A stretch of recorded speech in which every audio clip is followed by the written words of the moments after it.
kinausap yung barangay captain? Asawa ko po kasi yung may gusto na pumunta dito eh. So, yung mga kapitbahay mo, kinausap mo ba? Para Hindi rin. sabihin? Palagi naman po sila galit. Pumunta po kami doon sa area, kasama ko po yung barangay captain. Actually, nakita ko po na talagang contaminated at hindi pwedeng magamit ng pamilya yung tubig sa balon. So matagal na rin po na hindi po nila nagamit. Nal ko po na nakita na maitim talaga yung tubig doon sa loob. Ako po si Annalina Francisco Elias. Bumuyahe pa po ako ng Capiz. Papunta po dito kay Sir Ben. Humihingi po ng tulong. Mapalinis po yung balon namin. Kasi dyan po kami kumukuha ng tubig.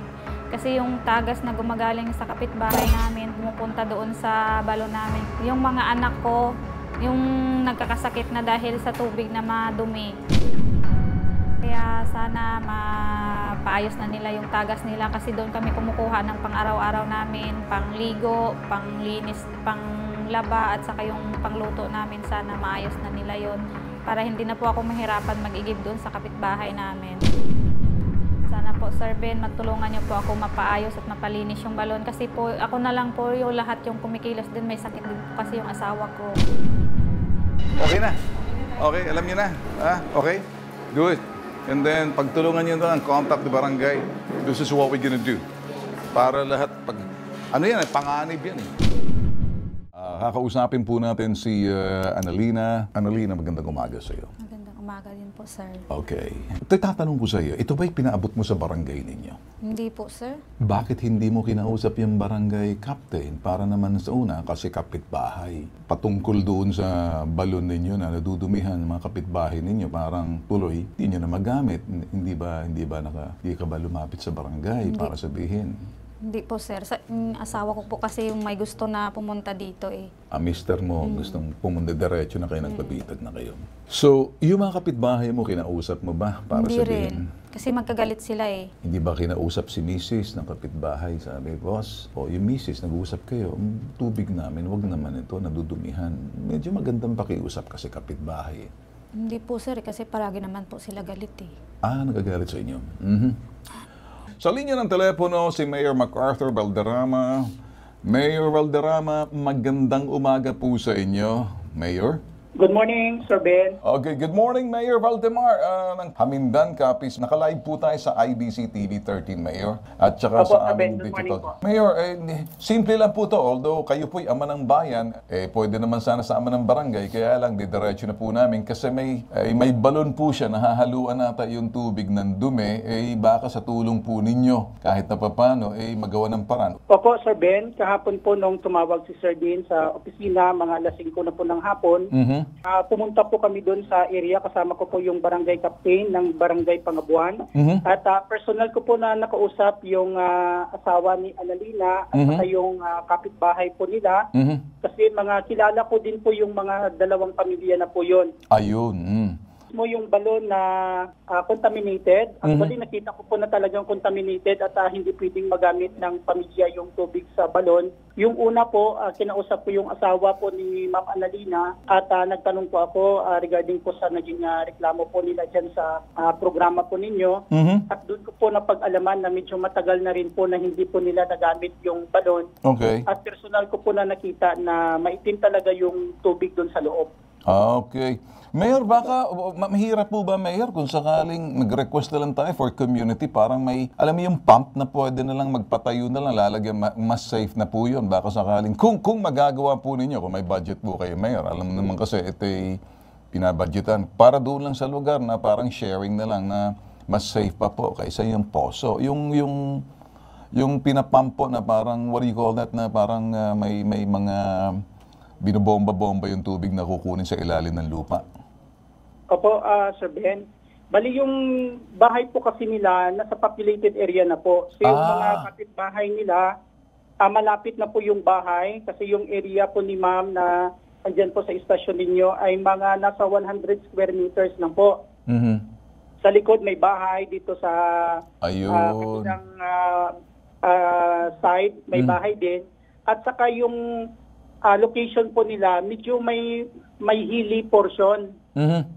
So nasa baba po yung bahay ni Ma'am Annalina. Ayun. Tendency po kung malakas yung ulan, kahit Ayun. doon sa bulubundukin na area, Oh. talagang dyan dadaan yung tubig papunta Ayun, sa ayun. tapat ng bahay po Okay, nila. okay. Tapos yung area po nila ni Ma'am is more or less nasa 100 square meters. Doon po mismo sa 100 square meters na yon, doon din po mismo yung septic tank ng CR po nila. Ay, nako. Kaya kung tingnan natin, mga nasa 8 metro hanggang 10 metro lang yung layo ng balon doon sa septic tank po. Nako.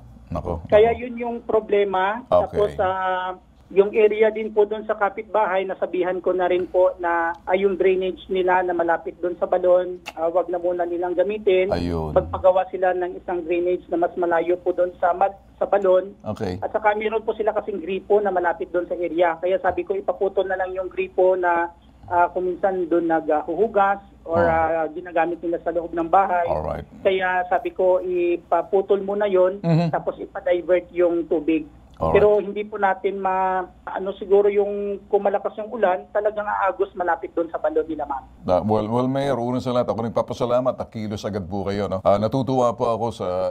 ako po, kayo ba'y, Mayor, na ilang term na po kayo? Parang experience na po kayo pagdating sa mga itong klaseng problema. Nakailang terms na po kayo? Nasa last term na po tayo, Sir Ben. Ayaw naman pala, kaya kabisado niyo na. Mayor, salamat sa pagtingin niyo agad, agarang sinilip niyo kahapon. Malaking bagay po yan, kapareho niyo sa ginagawa po ninyo, Mayor. Salamat po. Ano pong suhestyon na gagawin niyo ngayon? Paano po natin matulungan? Una po na pwede po natin gawin is nakausap ko na po yung kapitbahay na wag mo nang gumamit ng gripo nila malapit doon sa balon. Tapos pwede po natin pakuha muna yung lahat ng tubig sa balon, ipalinisan po natin, tapos ma-observe natin pag may mga tubig na. At saka pwede natin mapatest sa sanitary inspector po natin kung malinis po yung tubig. Kung po pwede pa. Kung lalabas po na malinis yung tubig, posible yung mga tubig doon sa drainage, yun yung naka-epekto doon. Pero pag lumabas po na talagang hindi maganda yung tubig na lumabas doon sa balon, talagang yung area na po yung may problema kasi napalibutan na po ng mga septic tank. Alright. Parang titingnan niyo po kung fit for human consumption yung tubig. Yes, opo. Alright. Sige, Mayor. Ako iiwan ko po muna. Hahayaan ko po kayo bilang ama ng bayan na mag-examine sa kapakanan po ng inyong mga constituent. Tama po yung ginawa ninyo at ako po'y natutuwa. Dahil sa inyo po talaga tinitingnan nyo yung ugat ng problema, hindi lang doon sa epekto, bagkus baka kasi makaka-epekto sa nakararami. Natutuwa po ako doon sa action na ginawa po ninyo, Mayor. Sana karahat ng mga Mayor kapareho ninyo, sinusuri talaga. Ginawa nyo yung pagsusuri. Kaya kami, mag-aantay na lang po muna. Ito yung kakausapin ko mo. Ang sinabi ni Mayor, pasusuri niya man yung tubig doon kasi baka panganib na, kasi baka apektado na, may mga septic tank na roon. So, saan kayo kumukuha ng tubig? Sa ilalim. So, ipapasuri muna ng Mayor yung kalidad ng tubig, kung yung tubig na yun ay fit for human consumption, kasi baka ayusin mo man kung baka sa ilalim noon, kasi may mga septic tank, may mga poso negro doon, baka apektado. So, antayin muna natin. So, pansamantala, Mayor, saan siya kukuha muna ng tubig? Meron bang pwede ba kayo mag-i-give sa iba? Doon sa kapitbahay namin na dalawang matanda, doon po kami Doon nag-iigib. muna. Pero malayo, sir. Ganun talaga ang buhay. Alangan ba naman pa? Pinagtiis- Ganito muna. Gagawa ni Mayor muna. Tingnan muna natin. Mas mahalaga hindi yung makakuha ka ng tubig kasi baka mamaya yung tubig na kukuha mo panganib na sa kalusugan. Alright? Kaya anhin ko yung tulong namin. Anhin ko yung kung sasabihin ni Mayor, abay, hindi na pwedeng gamitin yung tubig na yan. Pangdilig na lang yan. Hindi na iniinom, hindi na pwedeng pangsaing. Tama ba, Mayor? Opo, Sir Ben, tama po. Kasi nung makita ko po yung tubig, medyo maitim na po. Naku! Sus Mario Joseph. Opo. Okay. Mayor, hahayaan po muna namin kayo magtrabaho rito at papakita niyo po dahil yun po talaga ang trabaho ninyo bilang ama ng bayan. So titingnan na lang po natin kung anong resulta ng inyong pagpapasuri dun sa tubig bilang ama ng bayan. So mag-iigib ka muna pansamantala kung ano yung findings ni Mayor, kung po pwede pa yung tubig kahit nasabihin hindi na po pwede, panganib na, hindi rin tulong. Sayang naman ang tulong namin. Baka mapinsala pa kayong pamilya. So antayin muna natin ang resulta ng pagpapasuri ng City Hall. Anong municipal dito kay Mayor? Mayor, mag-aantay na lang siguro muna kami. In the meantime, Mayor, we'll check you out siguro, Mayor, kung mga siguro in the couple of weeks kung ano yung findings po ninyo. Hindi po muna kami kikilos kasi mas alam niyo po ang ginagawa ninyo. Eh kami po ay nasa Opo, Sir Maynila, Ben. ha? Maraming Opo, salamat, tulungan po Mayor. natin Mabuhay ang po kayo, ha? Mabuhay po kayo, Mayor. So ganito muna, ang pagtulong namin ay mag-aantay tayo. Mag-iigib ka muna pansamantala. Ang maganda, nakaabot ka sa Maynila. Opo, sir. At least, okay ba sa Sogo Hotel? Opo, sir. Antayin mo natin ang resulta. Kasi kahit itutuloy natin, tapos gagamit kita ng tubig, hindi maganda sa kalusugan, eh wala rin bisa ang tulong namin. Mas magandang, hindi siya panganib. Opo.